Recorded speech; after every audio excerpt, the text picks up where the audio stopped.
Cement सापरियाव जनाय जिल्ला बर' थुनलाइ आफादा 70थि गायसनथाइ सान फालिदों। गायसनथाइ सानजों लोब्बा लाखिना बर' कसारी अनसाय गाव हायुङारि खुंथाइनिफ्राय memorial महनि Mohan Brahma digital library आरो जथुमसालि न' लुनाय अन्थाइ खाम्फा बेखेवनाय हाबाफारिखौ मावफुङो। बर' कसारी अनसाय गाव हायुङारि खुंथाइनि गाहाय मावफुं सोद्रोमा मिहिनीश्वर बसुमतारिया बे हाबाफारियावनो बाहागो लायो। BKWACनि सोलोंथाइ आरो बिजाब सिबिथाइ बिफाननि मावफुं सोद्रोमा अनिल बसुमतारी, जनाय ITDPनि मासिगिरि फैलाव मोसाहारि, UPPOनि बोसोनगिरि बिपिन गयारि बिथांमोना बे हाबाफारिखौ मावफुंनानै गाहाय मावफुं सोद्रोमा मिहिनीश्वर बसुमतारिया बेबायदि फोरमायो। दिनैहाय जे गोथार हाबाफारिखौ लानानै अन्थाइ खाम्फाखौ गायसननाय जादों। मोनथिगौ जोङो बयबो बर' सुबुङानो आरो बर'नि थाखाय दिनै मोनसे रंजाथाव मोनसे सान, गोजोनथाव सान दिनैनि साना। 14 नभेम्बर दिनै बे गोथार सानावनो बर' थुनलाइ आफादनि जोनोम जादोंमोन 1952 मायथाइनि 14 नभेम्बर बासुगावआवहाय। दा बे गुबै थांखिया बेनो जे जोंनि बर' रावखौहाय जोङो लानानै जि खामानिफोर मावबोनांगौ बा मावगासिनो दं जोंना बर' थुनलाइ आफादा, बर' फरायसा आफादा बा बर' रायजो राजाफ्रा, बेखौ आङो दिनैनि बे गोथार अन्थाइ खाम्फा बेखेवनायनिफ्राय एसे नैबे बाथ्राखौ बुंनो मोननानै गोजोननाय जागोन जे जोङो जाय गेदेमा सुबुंफ्रा बर' हारिनि थाखाय राव थुनलाइनि थाखाय बिहोमा होलांदों, बे गेदेमा सुबुंफोरखौ जोङो बावनानै थांनायखौ लुबैया।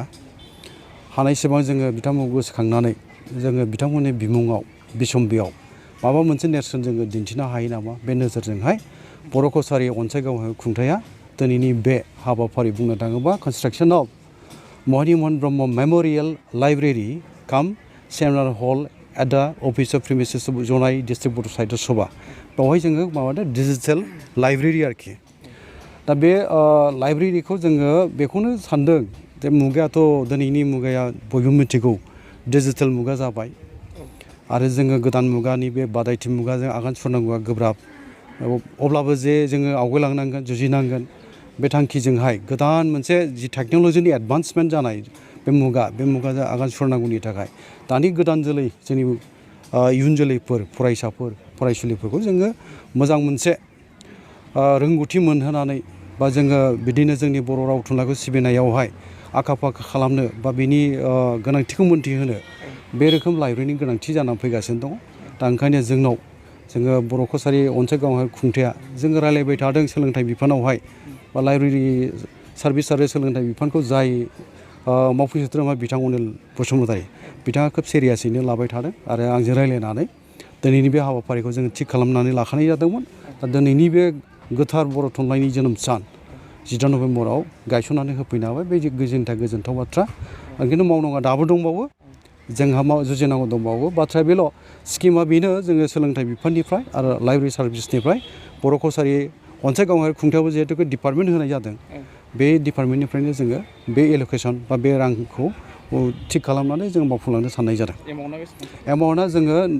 जिहेतु डिफारा बानायनो आद्रा दङ आरो एसेल' रां जाया नालाय, दा ओंखायनो जोङो बेखौ फैगासिनो थानाय माबायाव जोङो नैबे साप्लिमेन्टारि बाजेटआव जुदि हमनो हायो बेजों हमबाय, बिनि माबाजों जायाबा उननि माबायाव जोङो बेखौ रोखा खालामहैनो जोङो सावरायनानै लानाय जादों आरोखि। आरो आसामनि सोलोंथाइ बिफाना फोसावनाय 4 राव बाहायनाय खान्थिखौ लानानै BKWACनि गाहाय मावफुं सोद्रोमाया बेबायदि फोरमायो।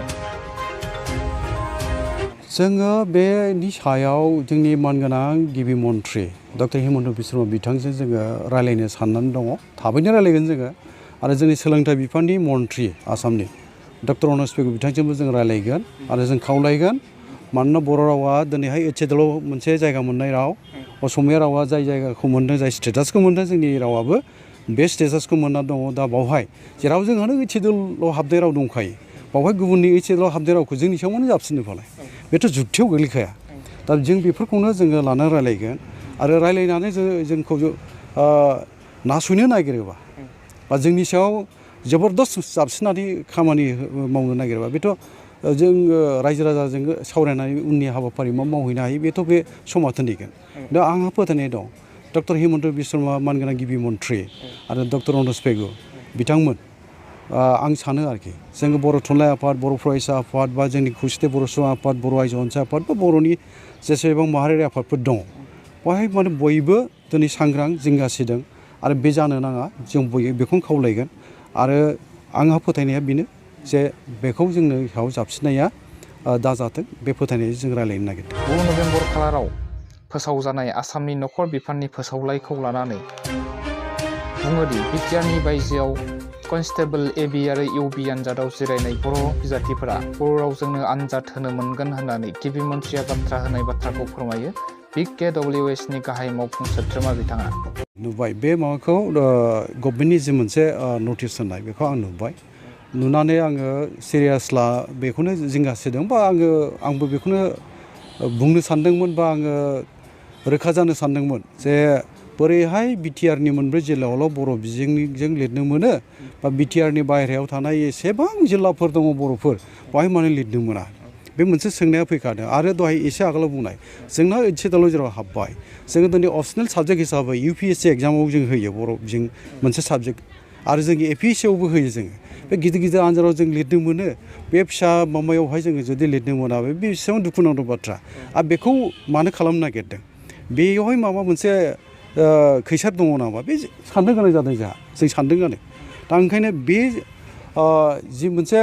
जेंना फैनो नागिरदों बे जेंनानि सायाव जों बयबो सिरियासबो जों सांग्रांबो आरो जों जिंगा सोलायलायदों आङो रादाब मोननाय लोगो लोगो आंनाव जि नटिसआ फैदों बेखौ लानानै आङो जोंनि आसाम एसेम्बलिनि बुंथिगिरि बिसोर दैमारि बिथांजों रायलायदों बिथांजों रायलायनानै आङो जोंनि सोलोंथाइ बिफाननि EM बिथांखौ आरो आङो दैथायहरदों बिथांखौ बे बिथांनिसिम दैथायहरथारदों आङो मानोना बेवहाय दंफैयोमोन जोंनि सानजारि नोगोर सेमिस्टाराव दंफैयोमोन आङो गोजानाव थानायखाय जोंनि सोलोंथाइ बिफाननि मावफुं सोद्रोमा बिथां अनिल बसुमतारीजों लोगोसे जोंनि बर' कसारि अनसाय गावहारि खुंथायनिनो मासिगिरि गाम्बारि मुसाहारि बिथां सानैखौ आं थिनहरदोंमोन बिथांमोनहा रायलायहैदों बे रायलायहैनायाव मानगोनां बुंथिगिरि बिथां बिस्व दैमारिया आसामनि DGPजोंबो रायलायनाय हम डिपार्टमेन्टनि मानसिफोरजों रायलायनानै बेखौ आंनो रोखा खालामहरदों जे बेखौ कारेक्सन खालामनाय जासिगोन होनना बुंदों आरो बर' रावजों लिरनो मोनगोन होननानै आंनिसिम बाथ्रा फैदों आरोखि बे गोजोनथाव बाथ्रा जुदि जायोब्ला खिन्थु बाथ्रा बुंनायजों मावनायजों जायाब्लाथ' बेनि थाखायथ' जोंथ' बिग्रायखांनांगोन बे समा खोन्थाहैगोन खिन्थु आंहा फोथायनाय दं जेराव माने बुंथिगिरि बिथाङा आंनो बुंहरबाय आं फोथायदों दा बेखौ हयथ' जोंना